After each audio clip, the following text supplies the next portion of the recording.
Hey, Caitlin. Hey, Waf, what are we learning today? Today we're going to nerd out with combining everything together, having a function that does a simulation that involves using some conditionals. So we see how all of the Python concepts can be married together to create something that we can reuse throughout the rest of this course.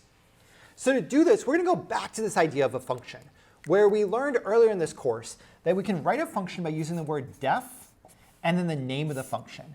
And here I want to go ahead and simulate rolling a dice 10 times.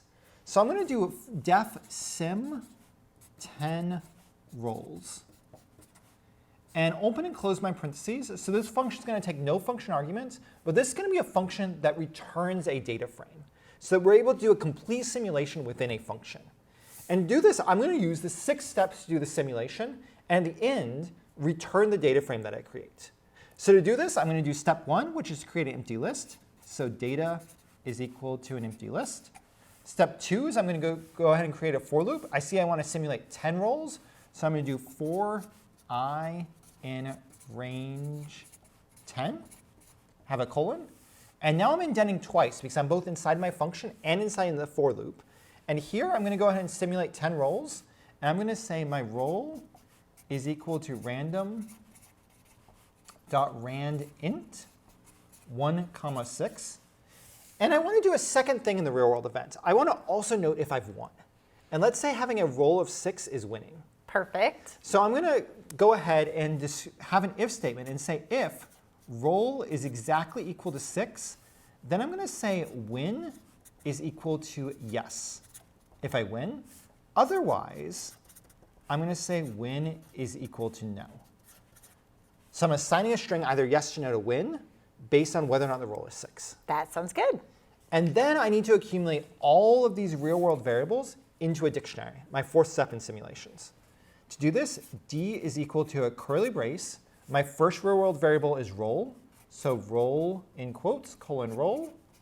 My second real-world variable is win, win in quotes, colon win. And then the next thing I'm going to do, step 5 of my simulation, is going to be append the dictionary to the list. Data, my list, dot append of my dictionary D. These were the first 5 steps. The last step is to create a data frame.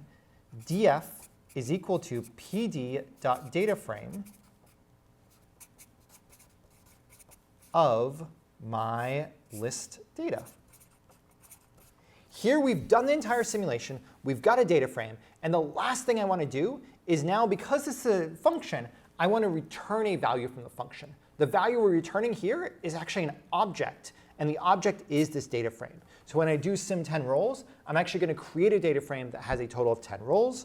So the last line of code is I'm going to return df to return the simulation of rolling 10 dice and determining whether or not I win.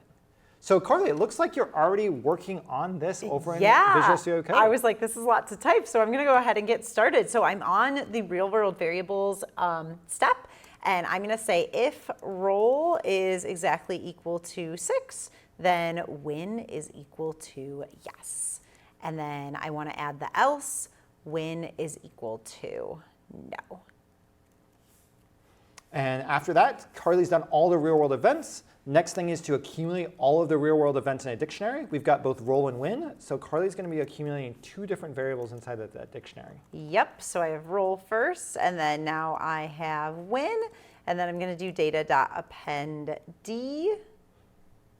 Amazing. So that concludes step 5, and that's everything we're going to have in the for loop. The for loop's going to have 1, 2, 3, 4, 5, 6, 7 lines inside of it, all the way from roll equals random.randint down to data.append. Yep, and I made sure my indentation looks correct because when I do my last step, I want to make sure I am outside of that for loop, and I have df equals pd.dataframe of data. And then we also want to return df since this is a function. And when we do all of this, as we know, when we define a function, the function is going to be defined to be used later. So at this point, you should have a green check mark, but no output. That's exactly what I have. So I know I have to call the function in order to get something out of it. So if I go ahead and type sim 10 rolls, I end up getting a data frame that has 10 rows and 2 columns. So this is really, really valuable because now we're able to write a function that incorporates everything we know so far. We don't have to just have a function that returns a mathematical equation or some numbers. We can have a function that returns an entire simulation. So every time I want to roll 10 dice, I don't have to write this code anymore. I've got the code just ready to go. That is amazing, and that is functions and simulations.